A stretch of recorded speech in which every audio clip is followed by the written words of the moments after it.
Hello everyone and welcome to Let's Play The Legend of Zelda Twilight Princess.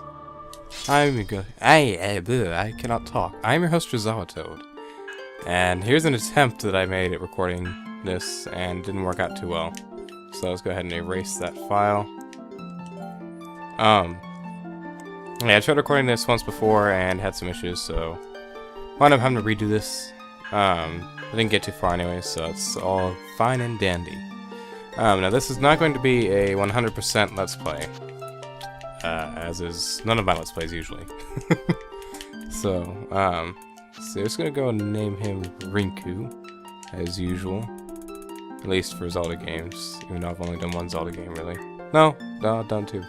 I forgot about Twilight Princess. I mean, Skyward Sword. Now, instead of Epona, we are going to name her Trimothy. Yes, we're gonna go with Trimothy. Actually, no. I have a better name. Damn it. Okay, I have a better name. I have a much better name. I have a much better name. No. I didn't even realize I had to backspace all that. Okay, if I can type this, then it'll be a good name. It's a joke. It's a very tight inside joke. Murray. Damn it! I hit B. I hit B at the same time I pressed A.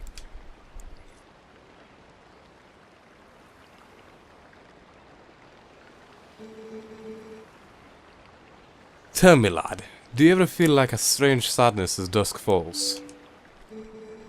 They say it's the only time when our world intersects with theirs. The only time we can feel the lingering regrets of spirits who have left our world. That is why loneliness always pervades at the hour of twilight. But enough talk of sadness.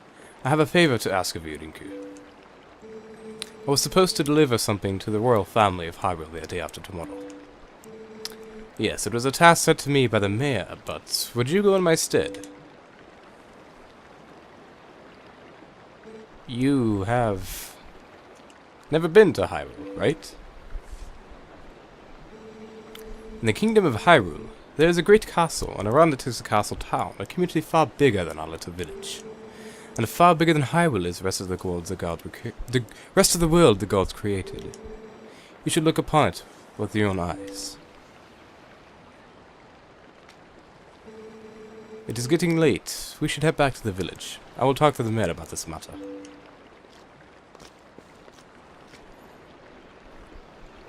So there we have Mr. Russell Westbrook. Or, I mean, just Russell. His name is John Russell, actually.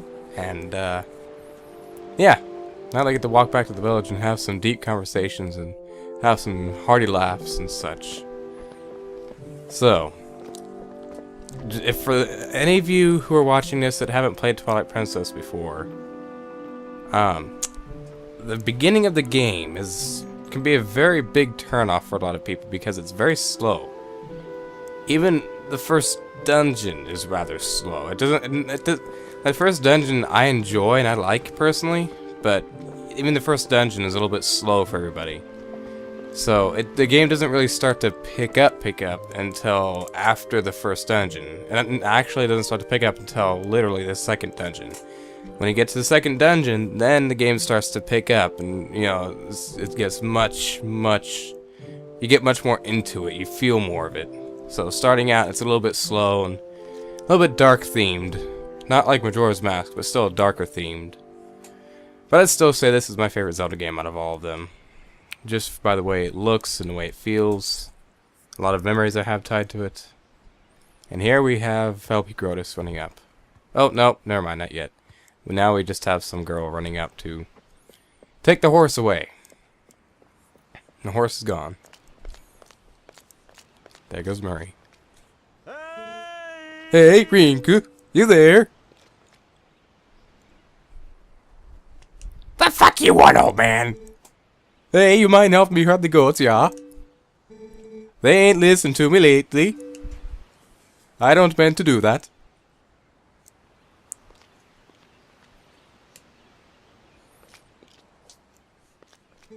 Hey, where's Murray? I thought she was over here somewhere, but... well, I don't mean to do that either. So as you can see, we have LP Grotus here. He's, casting as himself. And he looks very sad for some reason. This is one ugly motherfucker, I'm sorry. But wow. I never realized how disturbing he looked. So anyways, the controls of this game, it actually feels somewhat like Wind Waker. Rolling feels probably about the same, a little bit faster actually than rolling in Wind Waker. But you can compare the controls to Wind Waker a little bit, I believe, is what it kind of feels like to me. Actually, I think they're a little bit tighter than Wind Waker, honestly, but I guess that's up to people to debate. Now we have a cutscene.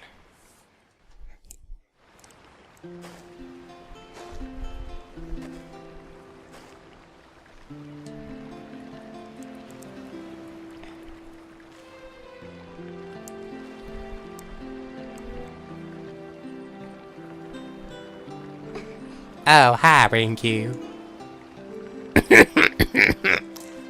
I washed Murray for you.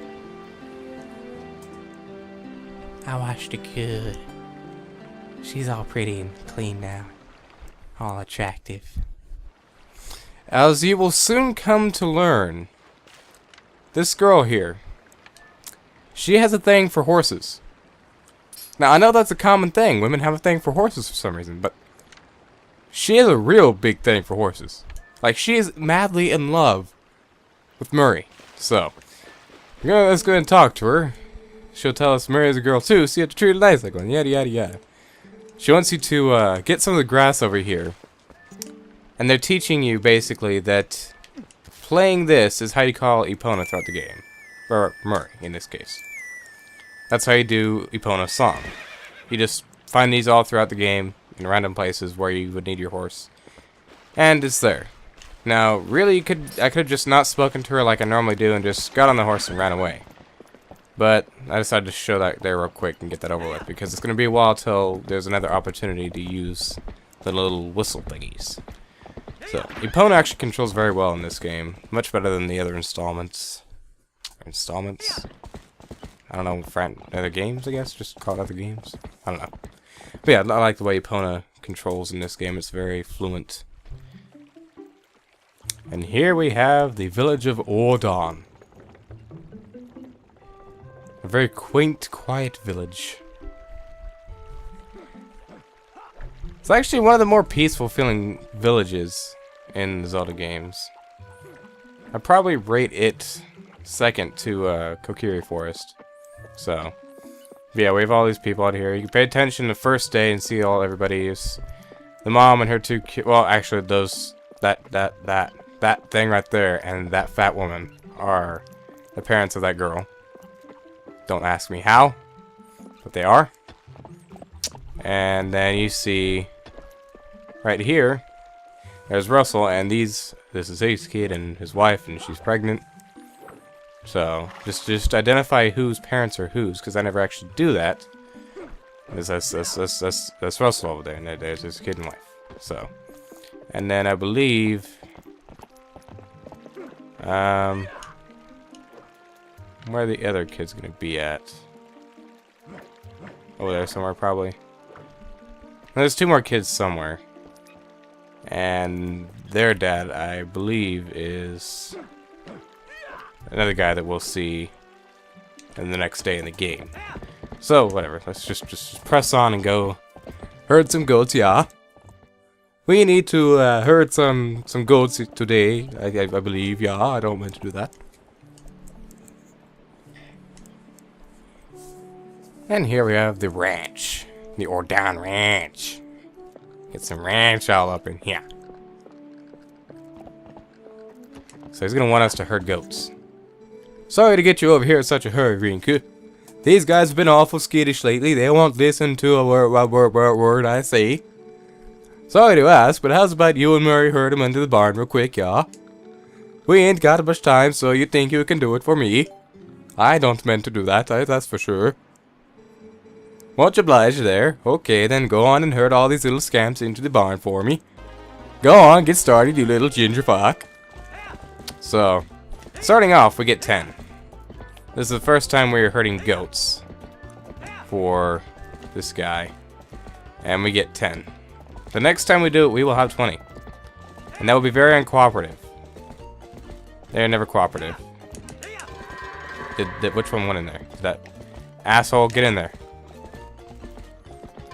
Thank you. And then all of you just go in there. Just no, you little shithead. They always do this. Do you have to take the longest possible route? Are you really doing this right now? Yeah, you better cut back. Go in there. Get your ass in there.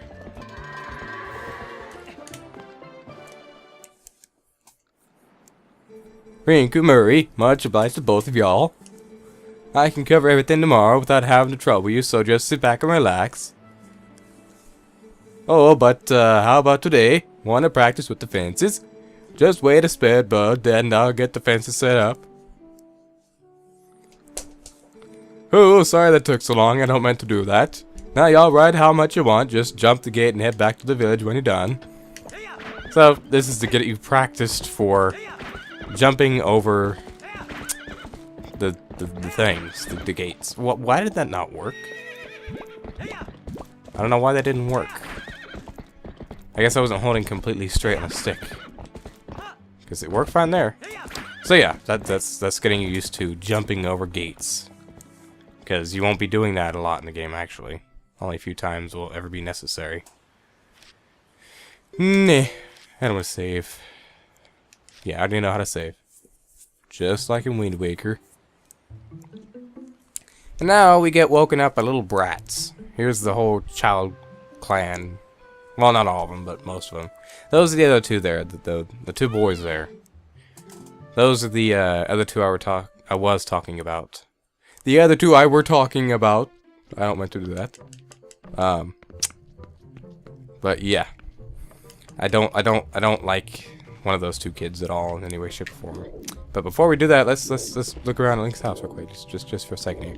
Let's see, he has his prized pitchfork with a piece of wood right over it, hanging some shit up, and there's more shit, and I really don't think this is his house. I think this is just a house he's allowed to live in, but it's actually someone else's, because I don't think Link would keep shit. Why would he keep a picture of his a picture of the goat and the ugly ass rancher? And just, I don't see this being what Link would have set up. Why is there an arrow pointing up? There's an arrow pointing up here. I don't know why it says it's pointing up. Or I don't know why it's pointing up. Whatever. Anyway, so yeah, that's Link's quote-unquote house. I don't think it's his house. I think it's just somewhere he's allowed to live. That someone else really decorates and keeps up with. Now, these rotten brats want you to go and do shit for him. They're like, oh, did you hear? They're selling a slingshot at the store right now. A slingshot! So, now they're telling us our goal is to go and get a slingshot.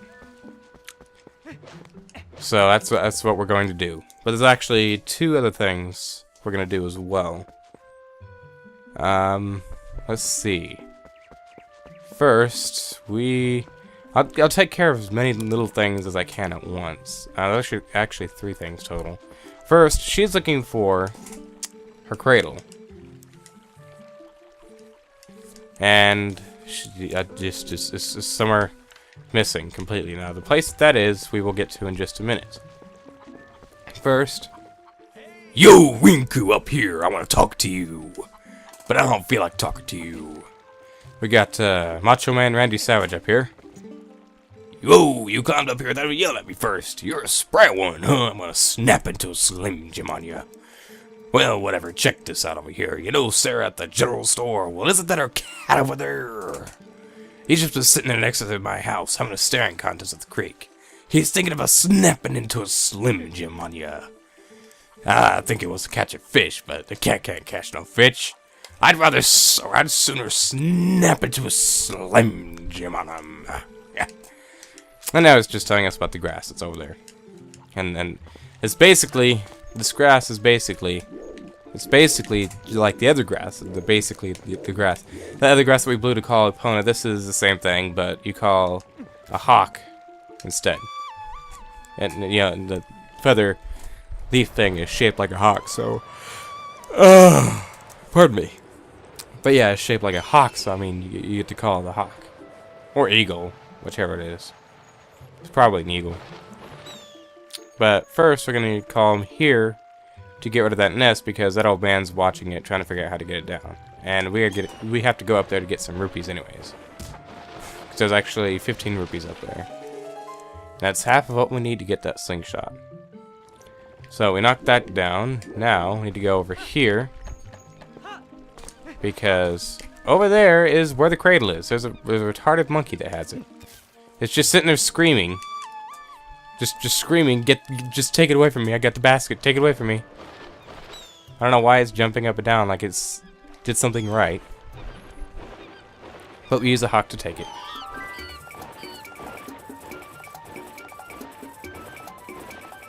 There we go. So now that we have the lady's cradle, let's go bring it to her. I don't know how I jumped down on that. That was amazing parkour. Oh, you found it. Yay. Now, she wants you to follow her back to the house at her slow, pregnant pace, but we're going to go and beat her there because that makes her teleport over here. And teleportation is always fun. Now she's going to give you something that her son Colin was supposed to give us, which he didn't. And we haven't even seen Colin yet, actually. Well, yeah, we have, I think. Yeah, we have. We saw him yesterday, in game yesterday. So now we have a fishing rod. It's actually just a fly fishing rod. So also, yeah, here's the item wheel. It's much more, it's implemented much better than it was in Skyward Sword. I hate the way it's implemented in Skyward Sword. And here, it makes sense. You press up on the D-pad, you scroll through for your item, and then you assign it to the button. That's it. You don't hold down another button and reach the Wii remote in your pocket. Like you reach pulling items out of your pocket like Iwata wanted to do originally. That was just stupid. Anyways, we have to go to where he was saying the cat was and catch a fish for it, because if we try to go in the store to, say, buy our slingshot, well, the lady's all depressed because her cat got away. She tells us a story about her cat running away because she beat the shit out of it for eating the fish, and then it ran away. So, well, she might not have told us that yet, but she will tell us that. But she's too depressed to say anything. So we have to go find her cat. But first, let's see if we can catch a fish over here. Is there any fish over here? No, there aren't. Never mind. We'll just go where the cat is. To actually catch a fish for the cat, we have to catch a fish once just for our own selves, like our own record, I guess. And then the second fish you catch, you actually give to the cat. So the fishing rod's actually easy to use. Use a C stick, pull back, and let go, or press forward to go out. And it's basically a fly fishing rod with the bobber. And that was actually very quick.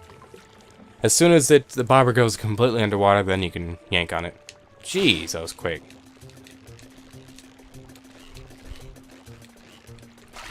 "11 inches. Same size every time. So see, that was the first one. Now, this one's for the cat.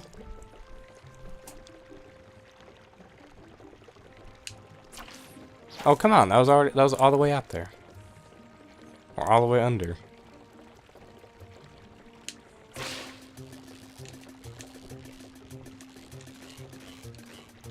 There we go.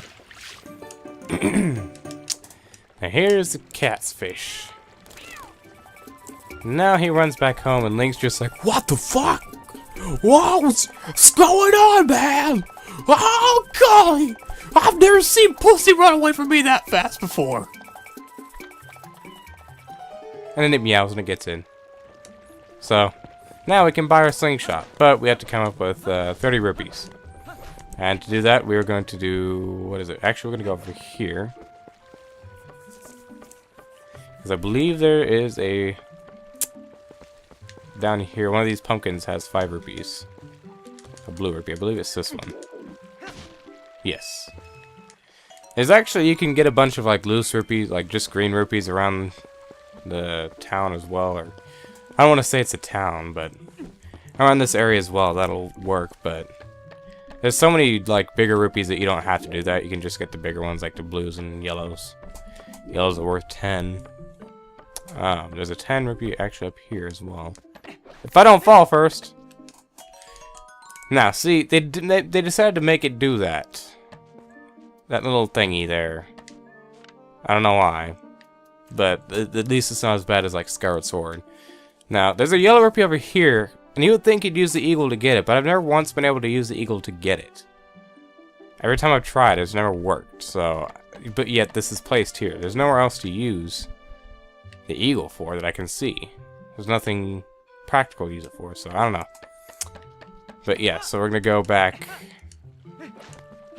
Or we're actually going to go up in the tree and get our other 15 rupees. And we're actually running out of time because I don't want to make this too long. If Link will climb. Now, I didn't mention this earlier, but climbing is rather annoying-ish when it comes to climbing vines. Because, well, they try to make it realistic, and making things realistic is oftentimes annoying. So it just takes one step at a time. Very slow. Now I need to be careful and not fall off here, and I need to make sure the camera's gonna cooperate with me. No! Damn it. Damn it. I didn't want to do that. I don't meant to do that.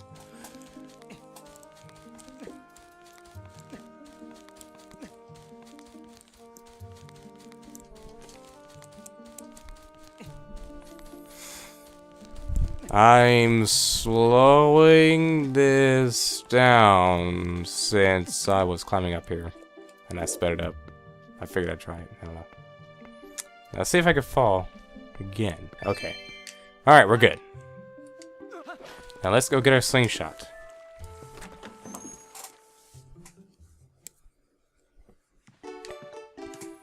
Oh, my Rinku, I used a bus to hear this. Just take a look, my little kitty Rinku came back. She named her cat Rinku? Well, whatever, yeah. So, she beat the shit out of it for eating a fish, and he brought back a fish, so now she gave it milk. And now she gave us the rest of the milk. But really, she just gave us a bottle, and that's all we wanted. And then you tried to talk to her, oh, keep the bottle, dear, don't return the bottle. So, now, yes, I want that child's toy. What are you doing buying a slingshot, you nutty thing? You're too old for toys. And then she tells you have to go and teach them how to use it. And like she said, you can use pumpkin seeds or Deku seeds as ammo. Just the universal seeds, as they will call them. And you can get that bee larvae back there as ammo. Yes, as ammo. As bait for fishing to catch different kinds of fish, but that's only if you're worried about catching different kinds of fish. Now, let's see. We need to go back. Actually, we're going to go ahead and end the part off here because I want to make sure that this part isn't too long and that I don't have no desync issues or anything. So, thank you all for watching. I hope you've enjoyed. I hope to see you stick around for this series because as soon as it picks up, I promise it'll get much better, like the game and stuff. So, yeah. Until next time, take it easy and peace out.